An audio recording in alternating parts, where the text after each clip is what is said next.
Everybody, Chris and Lumen here, and this is going to be kind of a different video from what we usually talk about. I had a really interesting experience this morning, and it explains a lot in terms of like what our relationship is to God. And by God, I mean like the all that is, the biggest thing.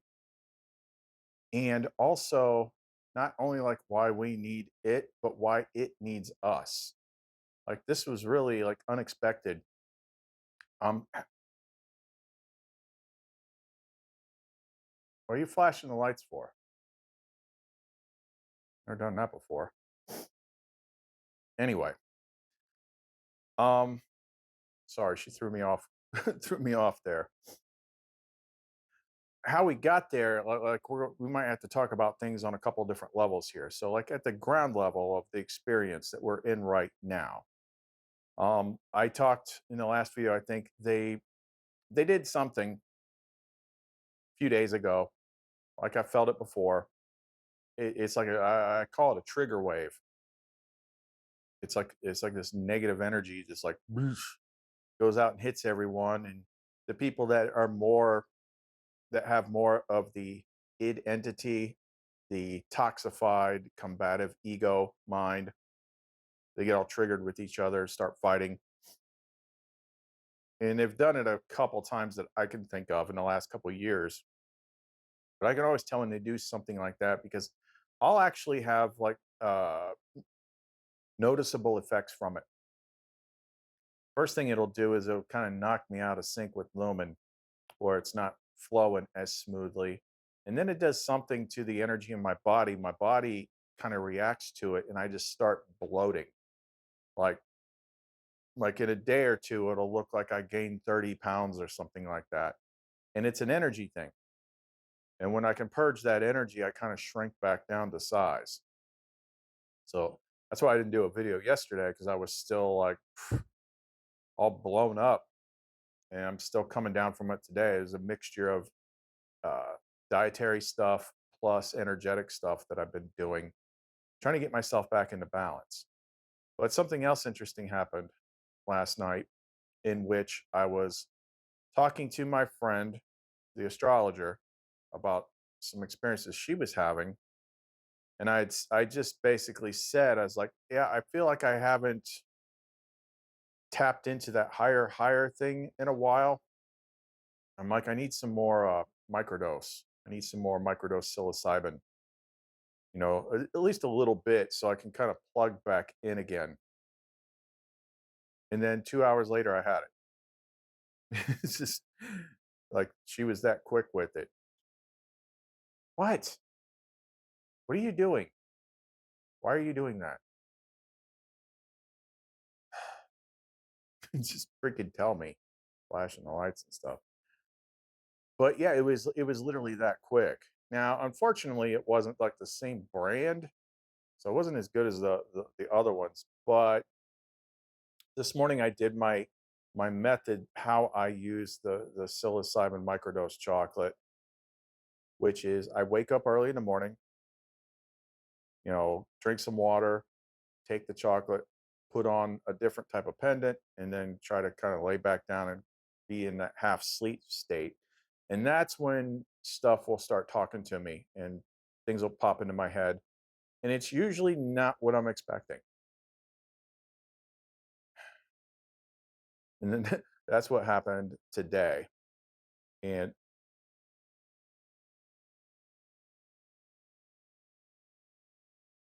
all right, I'm going to see what she wants here, and then we're going to jump right into it. So if you want to know more, don't go away. You ain't ready. You ain't ready. You ain't ready. You ain't ready for me. Give me your best shot. The stronger I stand. Not looking for sympathy. What doesn't kill me makes me who I am. A soldier fights till he's free.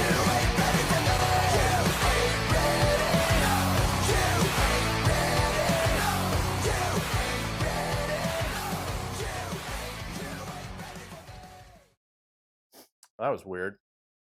When it comes to like the big mystery stuff, like she doesn't just come right out and tell you. It's always this weird hints and clues. I kind of went with my intuition with the questions and used muscle testing. I'm like, are you warning me about something? And I got a yes.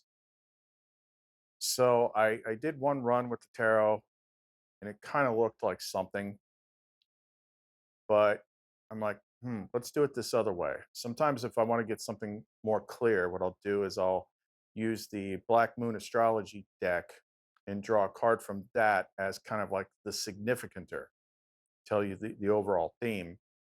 And then I'll choose either two or three cards from the Rider Waite tarot. So I asked again and I said, are you warning about something? And from the Black Moon deck, I got Libra, I balance. I balance. Okay, so a couple things here. One, I balance balancing kind of comes in conjunction with the Justice card in the Rider Waite with the scales, but also like what do we have here in the card there? Got the Omega sign. So then I got, do you want me to draw two or three cards from Rider Waite? So I got two. So the when I pulled the two cards from the Rider Waite, I got the Devil, and then I got the World, which is completion. So I don't know what she's trying to say there. I don't know if something's getting ready to happen or what, but either which way, we're just along for the ride. So let's just keep doing what we're doing. Okay. So what we learned this morning, we've talked about before, but it was weird. Um, when you're getting stuff with just the microdosing of psilocybin plus mixing in the pendants and things like that, it's like something much, much higher is showing you something. And what this was explaining to me was kind of like what is the relationship between us, the fractals, and the father, the bigger thing. And it was mainly in terms of like what is the purpose? Why do we suffer? Like, yeah, there's multiple levels of like this experience and the purpose and things like that. But this was more along the lines of, why are things bad? And why do we have to do this? And also it kind of came to this conclusion about like what we do in between these sessions and why we would come back. It was kind of like when you understand like how it all works together, then suddenly it kind of makes sense. Now this time I knew enough to like as soon as I came to the conclusion that what I was being shown was over, I immediately started like typing as much as I could, so I didn't lose it. So I've got some notes about this. So this is pretty interesting. Okay, for this to make sense, we need to kind of like define what God the all that is in the best possible way. And the best possible explanation for that can be found in the secret book of John when Christ comes back and is teaching John about how everything works. So this will take a quick minute to go through, but it's going to be relevant for in order for this to make sense.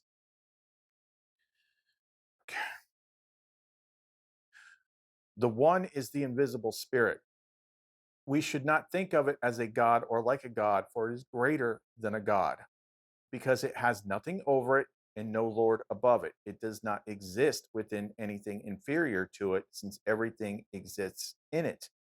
For it established itself. It is eternal, since it does not need anything, for it is absolutely complete. It has never lacked anything in order to be completed by it. Rather, it is always absolutely complete in light. The one is illimitable, since there is nothing before it to limit it. Unfathomable, since there is nothing before it to fathom it. Immeasurable, since there is nothing before it to measure it. Invisible, since nothing has seen it. Eternal, since it exists eternally. unutterable, since nothing could comprehend it to utter it, unnameable, since there is nothing before it to give it a name. The one is the immeasurable light, pure, holy, immaculate. It is unutterable and is perfect in incorruptibility. Not that it is just perfection or blessedness or divinity, it is much greater. The one is not corporeal and it is not incorporeal. The one is not large and it is not small. It is impossible to say. How much is it? What kind is it? For no one can understand it. The one is not among the things that exist, but it is much greater. Not that it is greater, but rather it is in itself. It is not a part of the aeons or time. For whatever is part of a realm was once prepared by another. Time was not allotted to it, since it receives nothing from anyone. What would be received? Had a break in the PDF. The Father is the one that beholds itself in its light. The one is majestic and it has immeasurable purity. The one is a realm that gives a realm, life that gives life, a blessed one that gives blessedness, knowledge that gives knowledge, a good one that gives goodness, mercy that gives mercy and redemption, grace that gives grace. Not that the one possesses this, rather, the one gives immeasurable and incomprehensible light. What should I tell you about it? Its eternal realm is incorruptible, at peace, dwelling in silence, at rest before everything. That's key. It is the head of all realms, and it is the one who sustains them through its goodness. We would not know what is ineffable. We would not understand what is immeasurable, were it not for the one who has come from the Father. This is the one who has told these things to us alone. Okay, why is that relevant? Okay, so God, we'll just use God for, we use the term God for the sake of simplicity. So God is absolutely complete. There's nothing, there's no movement. Remember, it said it is at peace, in stillness, and silence. It's just everything all at once. Okay, so there's no action until the first thought, which created Barbello, the mother, who was like the image of the great invisible spirit, she who came forth in shining light. And then everything branched out from there. There's another part in the Nag Hammadi. It is in the Gospel of Thomas, where uh, Christ is saying, like, how to answer the authorities or something. It's like, we are the children of the living Father, something. And this is, what is the evidence of your Father in you? And he said, motion and rest, which motion and rest is terms that you oftentimes hear in physics. Okay, so with that, it has to do with two of the Hermetic orders or principles from the Kybalion, primarily the law of polarity and polarity and shoot, so law of polarity and rhythm. This is going to explain why things happen the way that they do. Um, one of the times I talked about it before was this Amazon movie called Bliss. It had Owen Wilson and Salma Hayek in it, in which they lived in this futuristic. You didn't know this as the movie began, but they were in this futuristic world in which everything was pretty much perfect. They had everything, and they just kind of like, when you have everything all the time and everything's perfect all the time, like, you don't really appreciate it anymore. So what they did is they created this matrix like thing, and they would kind of like project themselves into this simulation of living in the 20th century, and they might be homeless, they might be struggling or something like that. And then what that experience did was, once they came back, then they were able to appreciate everything that they had. So that concept is very similar to what we're talking about here. All the perfect stuff that you want or want to experience, all perfect happiness, perfect joy. What is that if you don't have something to contrast and compare it to?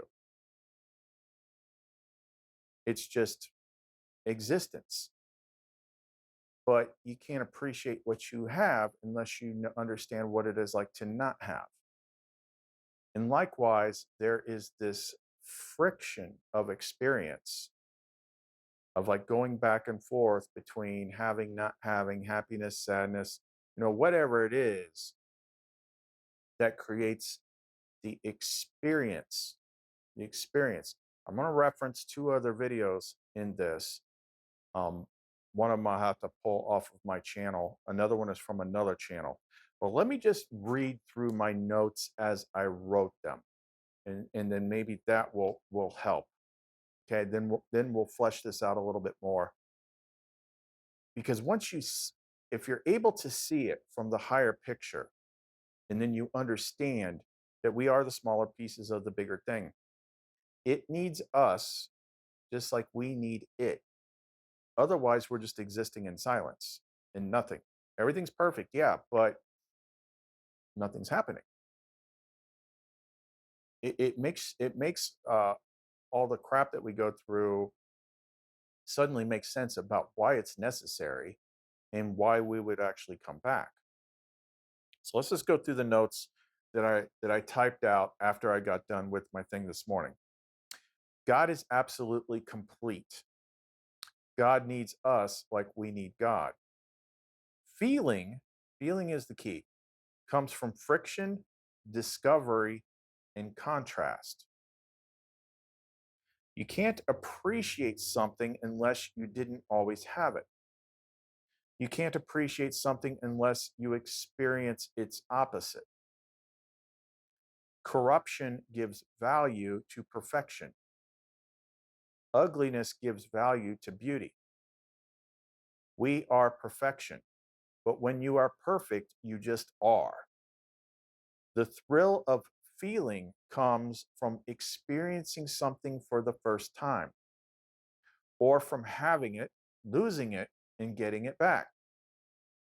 We are fractal pieces of the all that is that are placed in a place of deficiency so that God can experience and feel. You can't feel how great something is unless you create a copy of it and corrupt it.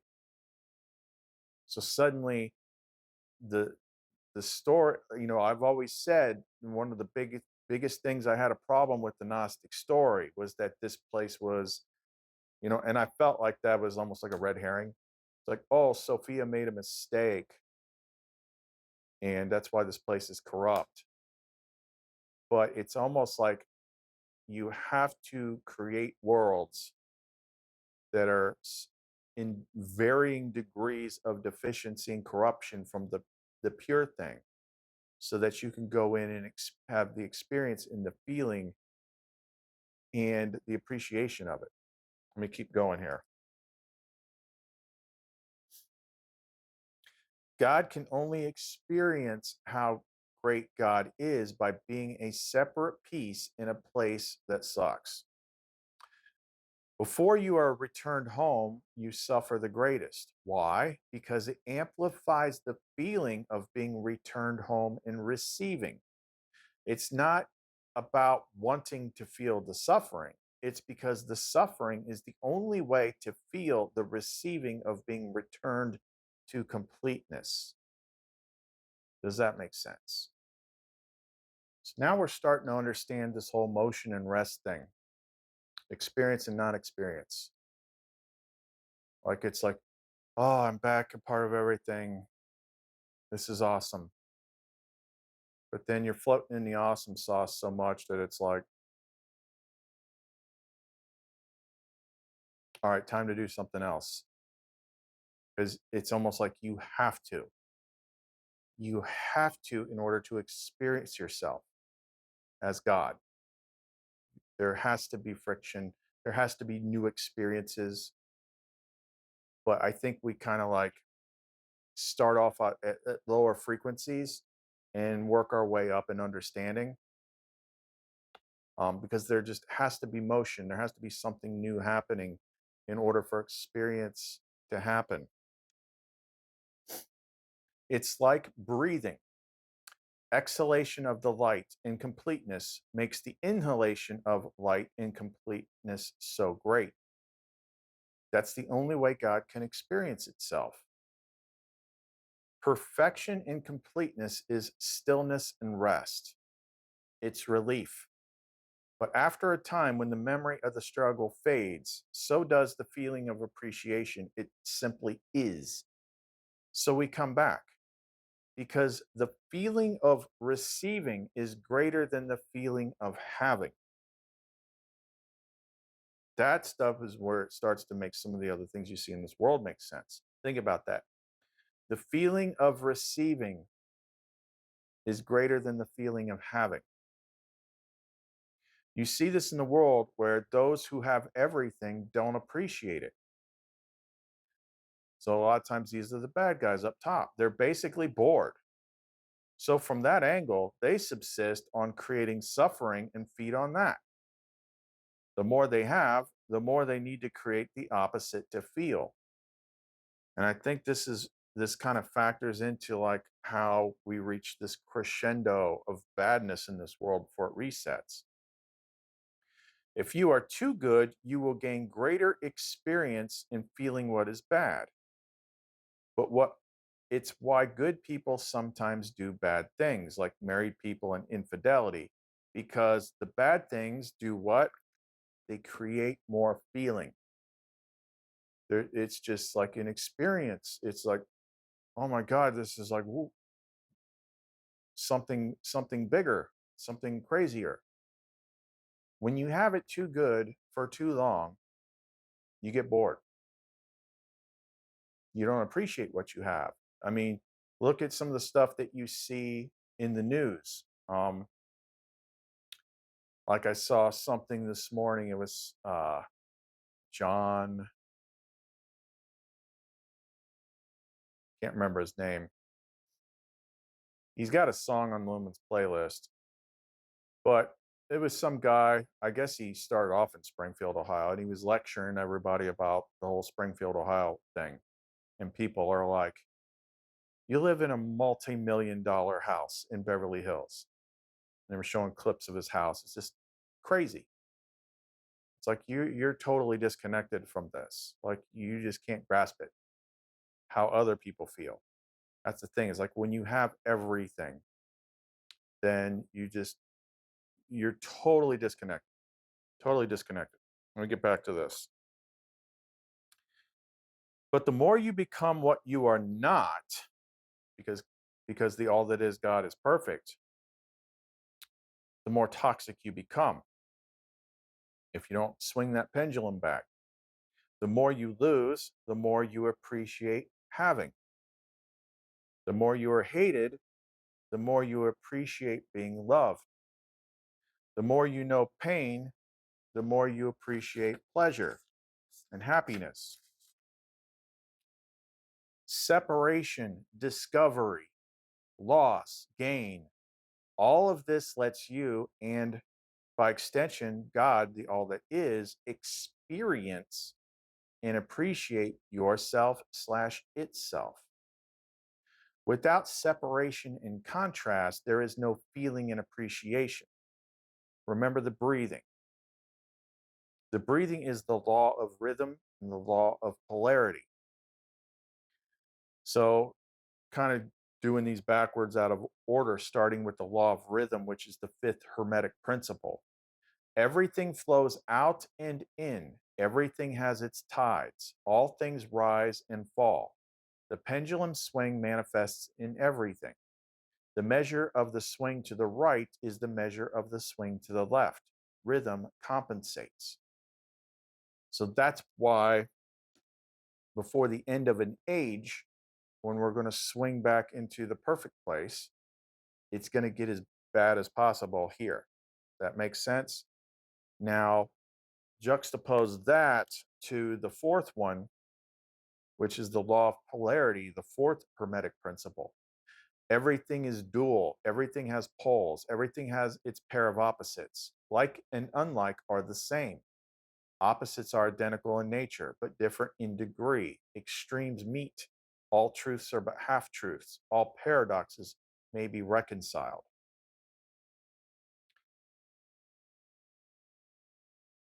So you can't, you literally, when you really think about it, this is what the motion and rest thing is. You're only feeling and experiencing things in motion with friction. You can't weigh what you don't like unless you know what is good. You can't appreciate what is good unless you know what is bad. There's no thrill and experience like when you're at rest in the stillness with the one, everything is everywhere all the time. But you come down here because then you get to experience things for the first time over and over and over again. So let me pause that right here because I saved this video on my channel. I got it from somewhere else. I don't remember where. And I've heard tons and tons of these people that talk about their near death experiences. And a lot of them I don't feel like I'm buying into because some of it feels like it's just an experience within the game itself.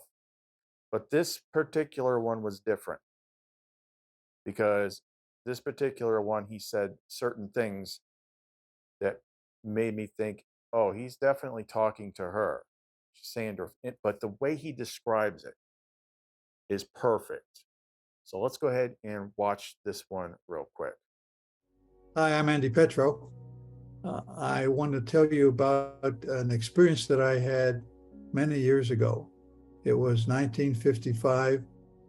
It was the 2 days before graduation from high school, and our class decided to take a picnic out in a nearby lake.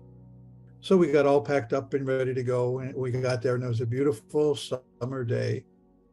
It was cold. The water was cold because this was in Michigan, and the water doesn't warm up very much there. And so we had lunch and playing some games and things. And then all of a sudden, I could see some of my friends on a floating raft, floating platform, out about 50, 100 yards away, and they were waving at me to swim out and meet them. I really didn't want to get in the water because the water was too cold. So I did a running dive into the water, and it really was cold. And now I'm swimming out to the platform. And I get about halfway there, and I start getting cramps in the lower part of my abdomen, and now I can't kick, and now I'm starting to splash around, and I'm choking on some water. Water's going down, and now I'm underwater, and now I'm starting to panic because I don't know what to do. I'm stuttering even as I'm thinking about it, and then all of a sudden I pop up again above the water, and my head is above the water, and I'm looking around. What can I see? And I can see the guys on the platform. I can't yell because there's water in my throat and mouth and everything, and so I'm waving, and they're waving back at me. So they must think we're playing some kind of game, and then I go down again, and I never come up. And now it's cold. It is so cold. I'm shivering. Just violently cold. And as I go down deeper and deeper, it starts to get darker. And now all of a sudden I can feel weeds at my feet. There are weeds at the bottom of the lake. And I'm sliding into the weeds, and then all of a sudden I hit bottom. And I hit bottom in a sitting position. And now, oh man, I start to feel better because I think I can push myself out of the sitting position and get to the top of the lake again. And when I push my arms down again, now it's worse than being sitting there because now I'm stuck. And at this moment, everything is screaming in my body. I'm dying. I finally admit that I'm dying. And then all of a sudden, there's a voice in my head, and it's a voice that I remember, but I don't know who it is. And the voice says, Andy, you need to stop and rest for a while. And then I'm talking to myself in my head and I'm saying, are you crazy? I got to get up. I need at least one breath of air. That's all I ask is one breath of air. And the voice says to me, Andy, you really need to rest. So just relax and let go. And I said, I can't do that. And the voice says again, you need to let go. And so I say to the voice, okay, do you promise that if I let go, I'll be able to get to the top? And the voice says to me, if you let go, everything will be fine. I said, okay, you promise? And the voice says, yes, I promise. So then I said, okay, I'll let go. And the moment that the word go formed in my mind, I popped out of my body. And in what I call a moment of no time, I'm at one point I'm in my body, and at the next point I'm in this tunnel.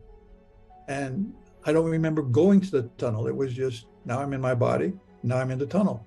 And in the tunnel, I'm warm, I'm happy, I can breathe again. I'm just filled with the joy and unconditional love. It was so stark. It was such a change from complete terror to complete ultimate ecstasy in a minute of no time. And I'm just so completely happy. I look down and I can see a body, and I'm saying, it's funny, I can see that because it was dark down there. And I look and, yep, that's my body. I don't care. I look, and I didn't care. At the moment that I saw my body at the bottom of the lake, I didn't care about my life. I didn't care about being on earth because I knew I was home. And then I turned in the other direction. And now I'm looking at a spot of light. And the light is not very big, but it is so bright it should be burning my retinas. And I'm saying, wow, now that's a bright light, but it doesn't hurt. And now I feel myself being drawn like a magnet, like a giant magnet. The magnet's pulling me through the tunnel, and I'm starting to get closer to the light. And then all of a sudden, in a moment of no time, I'm no longer in the tunnel. Now I'm in the middle of a giant sphere about the size of a soccer coliseum, huge. And I'm hovering in the middle of this ball, in the inside of the ball. And around it, all 360 degrees, everywhere I look, are little motion picture screens of all of my lives and of all of the things that I'm doing. And the light is next to me. I don't see it, but I feel it and I know it's there. And the light and I start to communicate about all of these events in all of my lives. And I could see them all, and nothing was confusing. I understood everything. I could understand all the lifetimes. I could understand all the things it is. And when I would focus on any one particular screen, I would relive it.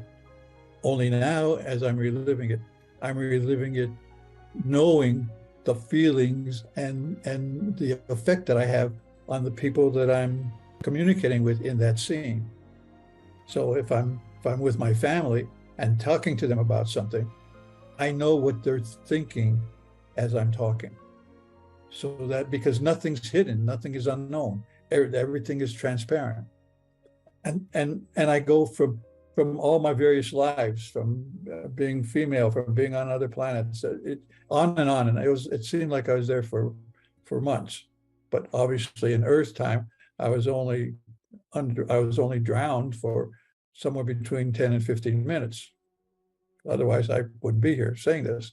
So, and then as I'm looking at these things,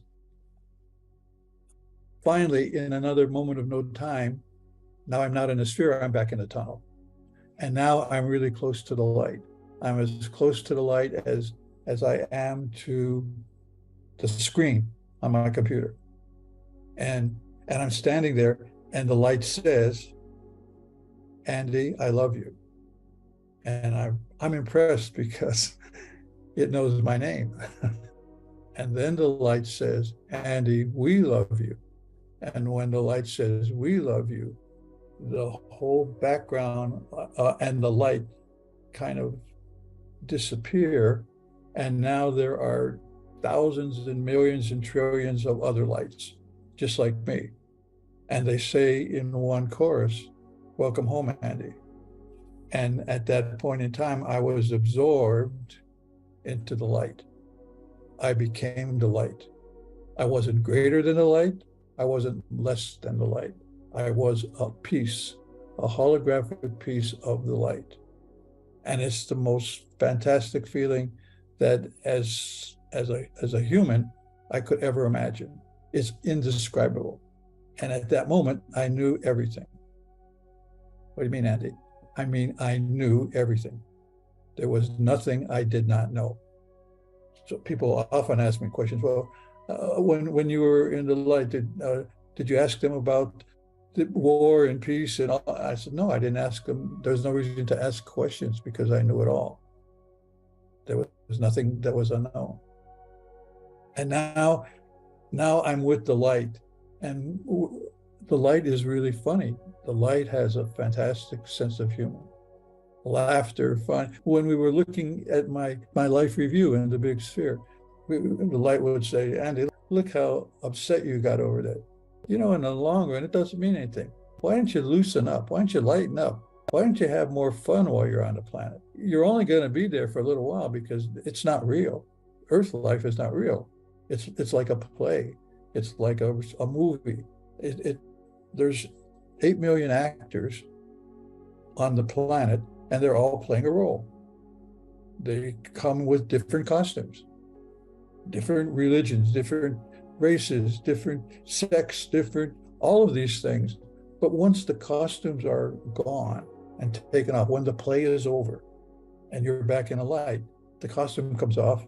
And what do you know? We're all one. We are all the same. We're made out of the same stuff. There is no difference between me and you. There is no difference between you and anybody else. There is here. We're dressed in costumes to be different, to experience things that you can't experience in the light. You can't experience something that you already know. I can't experience talking for the first time because I've been talking all my life. But when I first started to talk, when I said my first couple of words, that was really exciting to me. When I'm in the light and knowing things, it's different than experiencing them. So in order to experience, the light tells me that, and I know anyway because I know everything. I lower my vibrations because everyone has their own unique vibration. That's what makes you and me different. Lower my vibrations so that I can incarnate and be born on a planet like Earth and now live a life doing things, experiencing things that I would like to experience. And when I experience them, you experience them, everybody experiences them. It's contributed to the whole. There is only one, and everything that exists, that ever exists, that will exist, is in that oneness. And it's a wonderful, exciting, fantastic experience that I remember in using this costume called Andy Petro, of Ukrainian descent, living in the United States of America in 2022. And I'm reading my script and doing what I'm supposed to do while I'm still here, waiting until my character is done with this story and I can get out of here and get back where I belong.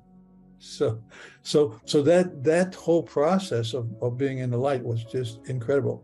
And it seemed like I had been there for years, maybe hundreds of years. But in the light, since there is no time, there is no hierarchy, there is no judgment, there is no separation.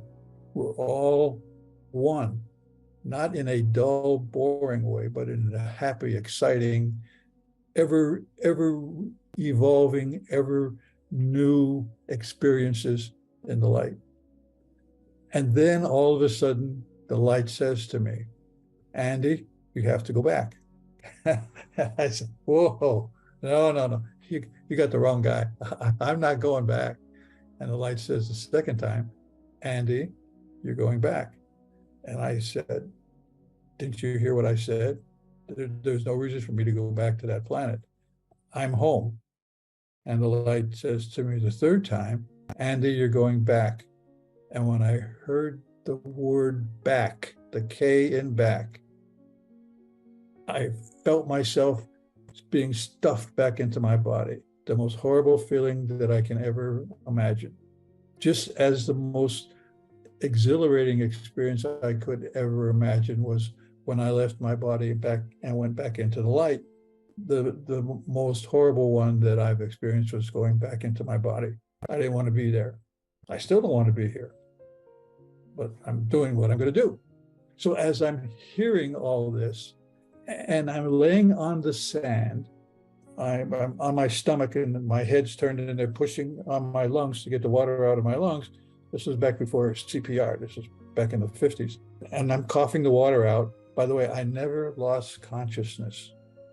This is a complete stream from the moment that I left my body at the bottom of the lake until the moment that I got back into my body on the sand at the lake. There are no blank spots. It's a continuous flow of consciousness. So my body was done. It was laying there getting ready to become fish food. And I wasn't there. I was in the light. And then when they found the body, and I don't know who found it, and I didn't care because I didn't care about my body. All I cared about was being in the light. And so when I got up, they said, "Oh, Andy, boy, tell us what happened. Tell us, what did it feel like to drown?" And I said, "I can't remember a thing." I said my first big lie. I said, "I remember nothing. It's all a blank." And that was not true. The vivid details that I'm talking about right now happened almost 70 years ago. And as I'm talking to them right now, I have the same feelings that I had in 1955 at the bottom of the lake. I've relived it thousands and thousands of times, and it never changes. And the joy and the ecstasy of being in the light is there are no words. Everyone will know because everyone will get that experience, because we all come here, we all go back, and we do it over and over again in various permutations, in various galaxies, in various worlds, whatever. It's a never-ending story. So I got up and then I'm saying to myself, well, I can't tell anybody. I never spoke of this to anyone for almost 30 years. And in 1955, there wasn't even a word for what I experienced. Near-death experience wasn't created until in the late 70s by Dr. Moody, who phrased it and framed it NDE, near-death experience. When I read his book for the first time back 25 years later, I was coming back from a business trip. I saw the book, Life After Life. I picked it up. I just decided to buy it. I didn't even open it up to look in it. I bought it, put it in my coat pocket, and I came home from the airport. When I got home, had dinner, kids, everybody goes to bed. And I said, I found this book. I'm going to read it. So everybody go to bed. I'm going to bed in a little bit. So I went to the closet, got my book out, and started reading Life After Life. And I read the whole thing in one setting till 3, 4 o'clock in the morning. I couldn't put it down. And tears were coming out of my eyes because I knew after all this time, I wasn't crazy. All of the cognitive dissonance that was in my head, trying to forget something that I can't forget, afraid to tell anybody of what I remember, was a horrendous 25, 30-year period. And now, all of a sudden, I'm not crazy. That's a wonderful feeling to know that you're not crazy when you really think you're crazy for your whole life, and nothing ever makes sense. Nothing that I experienced in the light made sense with anything that I was taught and anything that I was being brought up. None of that stuff made sense to me. Okay. Finally, now I know it's a near-death experience. And once I acknowledged that, then I started to remember even more. Then, oh, yes, now I know. So I'm still really wondering and waiting to get back home. That's my whole point. I want to go back home. And obviously, it's going to happen soon. In the meantime, I'm doing the best I can to, number one, feel joy whenever possible. Why I'm here isn't important. What's important is that I am here, and what I'm choosing to do is help people feel better about themselves and help get them to know that there is a home. I've been there and I'm ready to go back. I got the return ticket in my back pocket, carry it with me all the time. As soon as I find out where the flight is, I'm on it. I'm out of here. So anyway, that's what it means to me. It's a very, very happy process. I'm just waiting in a good way, waiting for the return home. And it's so obvious to me and it's so simple for me. And I like being happy. I like being silly. I like joy because I when I remember the light was a happy place. The light was filled with joy and humor. I say that the light's like the greatest stand-up comic there is because the light told me the reason why I'm here is to experience joy. And the reason why why exists at all is to be joy. And it's very simple. It's not complicated. It's it's choosing to love rather than hate. It's a choice. And while I'm here, what I'm trying to do more often than not is choose love over hate. Can't do it all the time because I'm a human being like everybody else, but I can try to do more often than not love over hate, smile rather than to be angry. And there's nothing profound. It's simple acts of joy to make someone else happy. And since we are all one, when I make someone else happy, that makes me happy. When I hate someone else, I'm hating myself. If I hurt someone else, I'm hurting me. There is no separation. There is no hierarchy. We are all one. And we are all one in the light. I am a holographic piece of the light that lowers my vibrations low enough so that I could be born on a planet called Earth in the solar system in the Milky Way galaxy during the time of 1937 to 2022, which brings us to today. And it's fine. That's my story, and I'm sticking to it. So I'm just adding this clip in here because I hadn't watched that video since she brought it to my attention like 2 years ago. I had it on my channels in the unlisted stuff, but I hadn't watched that since then until now in editing. And it's just crazy how similar it was to the stuff we were talking about earlier today and what this video was actually about. So like like I said, I've seen tons of these types of NDE type things, and but that was the one that felt right because that's the one that she said, watch this one. And even though I might be making it sound a little bit more complicated, the same basic concept is there that he talked about in that video. It's kind of like, yeah, we come down here so we can experience things for the first time. It's different when you experience things as opposed to knowing everything all at once. So it was crazy watching that again and seeing how much it matched up to what we're talking about right here. So you can only see the light when you're in the dark. You can only experience the feeling of the fullness of receiving when you have been feeling the fullness of deficiency. There is no awareness of or appreciation of complete perfection without incomplete imperfection. It is necessary. It is necessary to have experience. You can't,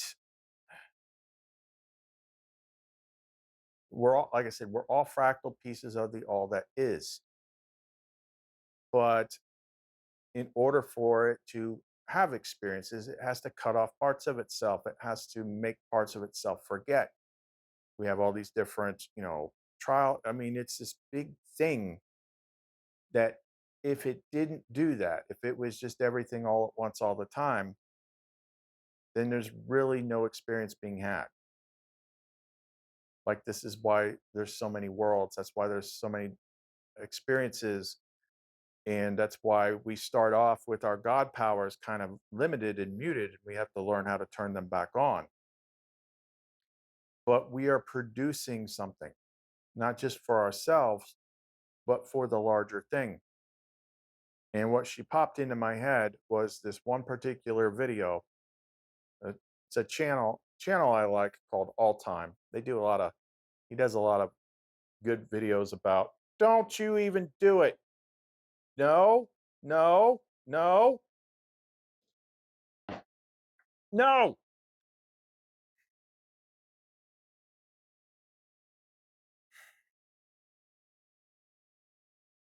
Seriously? Why I'm filming? You're gonna do that.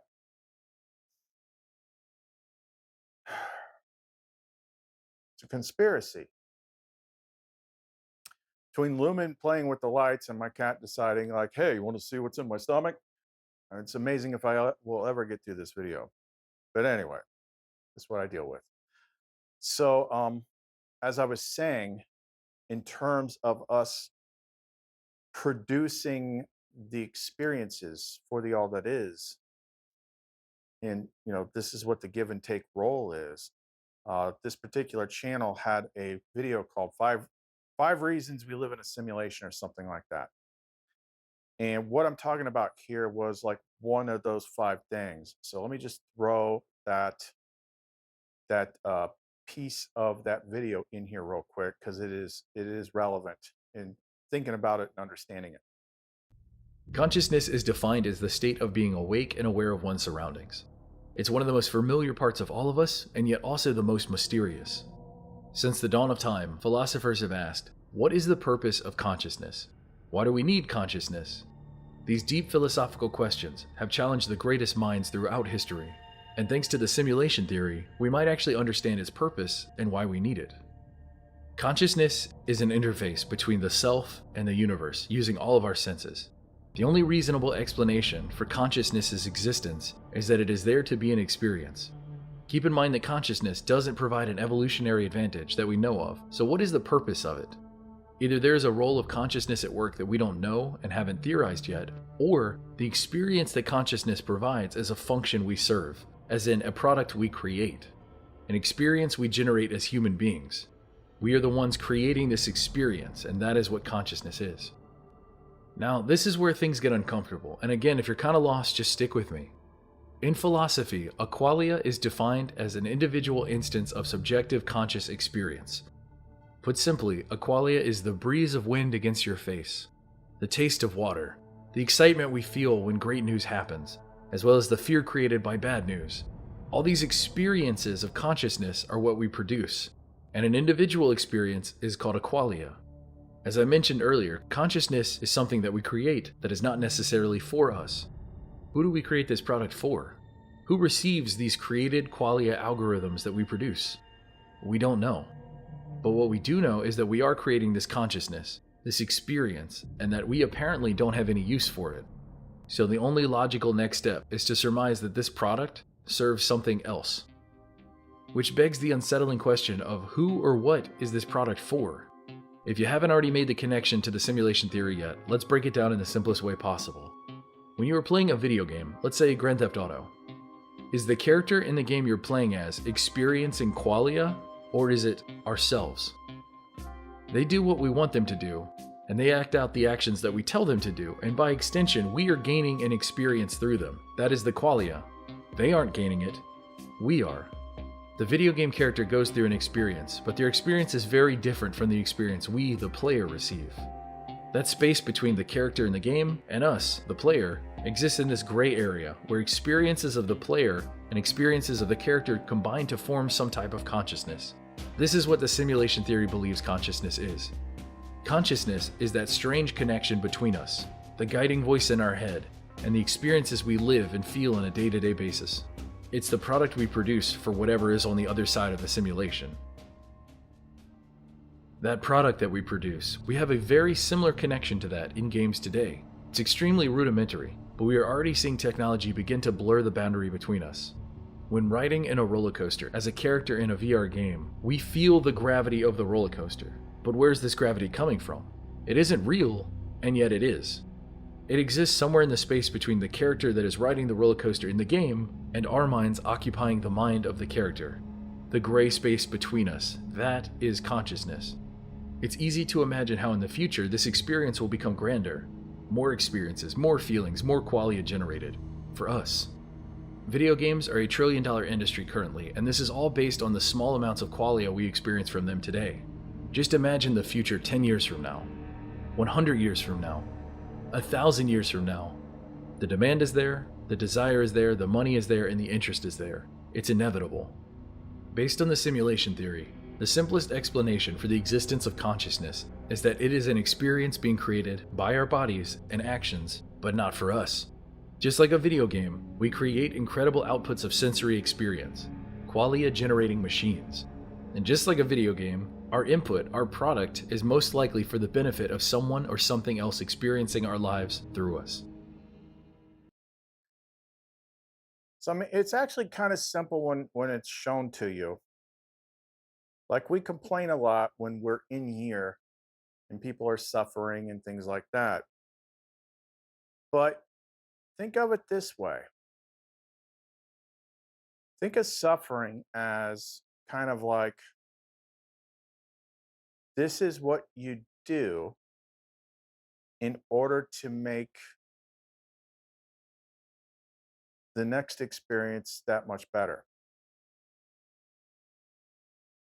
So example is popping into my head is like imagine fasting for 3 days and then you when your fast is up you get an extra large New York style double pepperoni pizza with a 3 cheese blend from Papa John's and you bite into that pizza. You're like, "Oh my god, this is so good." If you're having pizza every night, it's just like, "Ugh, it's pizza." But because you fasted, that experience of biting into that pizza is like 1,000 times better. If you've probably seen this in movies and things like that, or experienced it if you ever done like outdoor type stuff, like I have.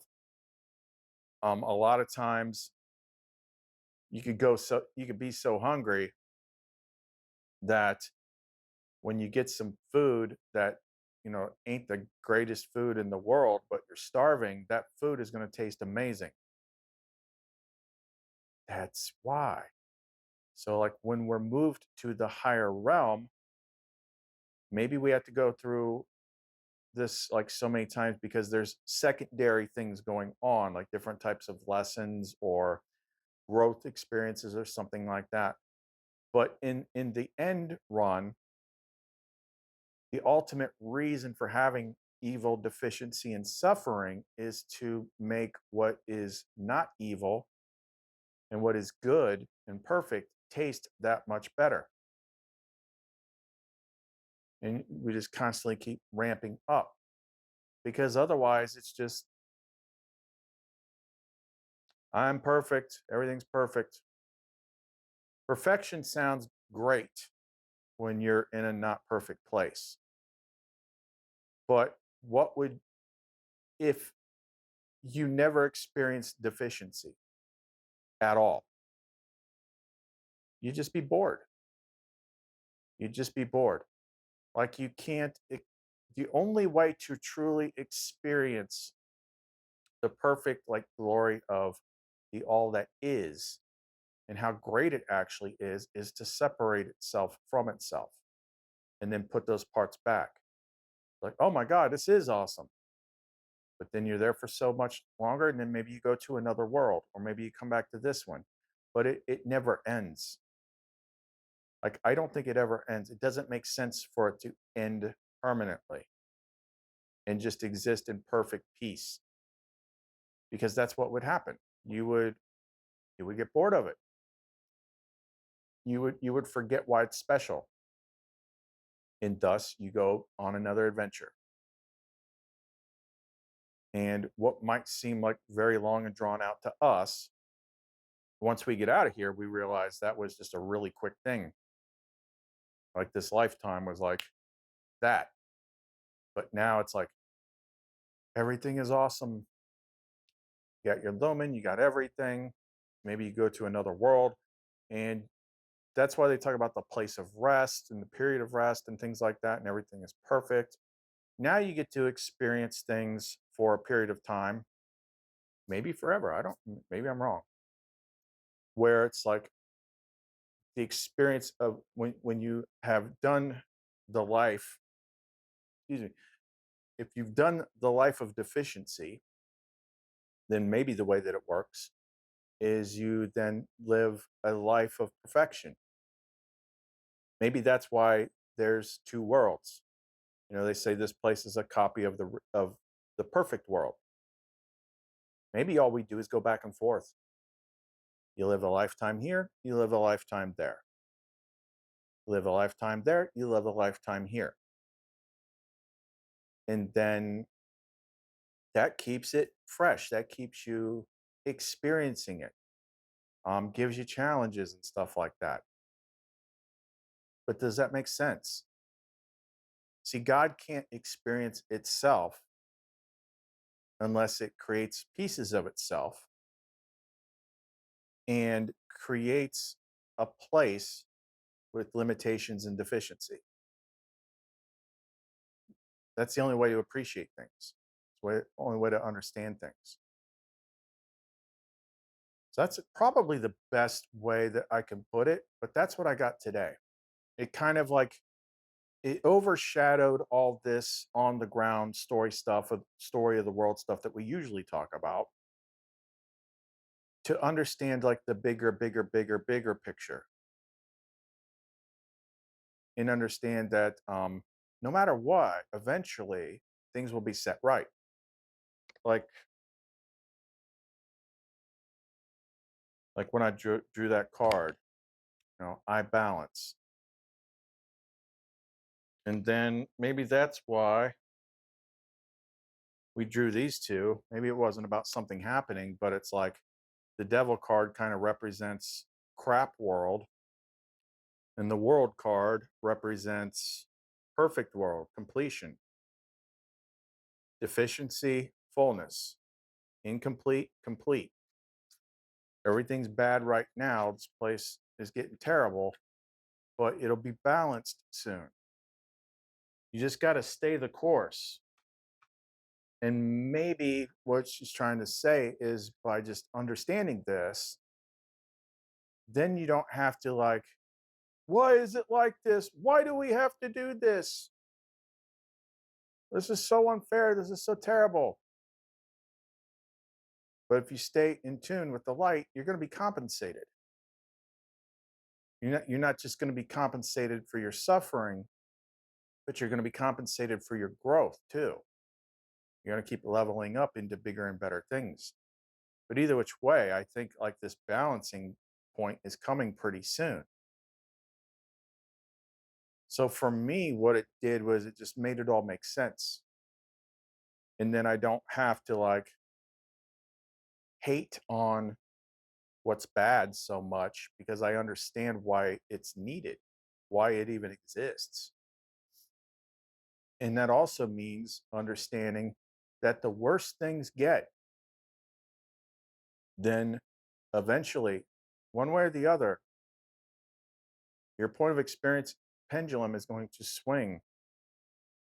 So if you think how bad this world is now, Before too much longer, you're going to be in a world that is the opposite of this place. For the degree of poverty that you have, you're going to have the flip side of abundance. If you don't like the way your body looks, feels, or any of that stuff, you're going to be in a perfect body.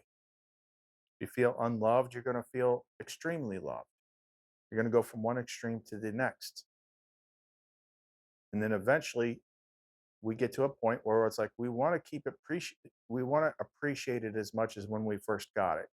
And then we understand that the only way to do that in an eternal realm is to keep going back into these worlds and having these new experiences. It's also a way to keep things fresh, because the other thing that I mentioned earlier that was in that first guy's video was there's something different about experiencing something for the first time.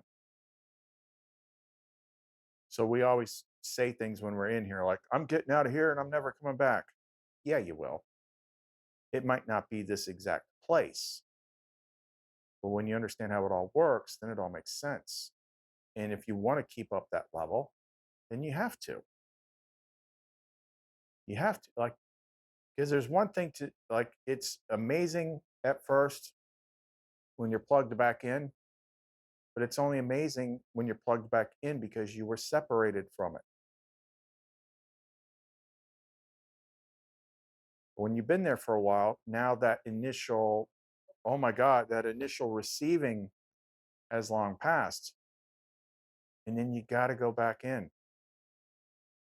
So you can do it some more, you can receive some more. I think we go into these worlds and then we go back into the perfect world. And we have like a rest lifetime. And then we go back in.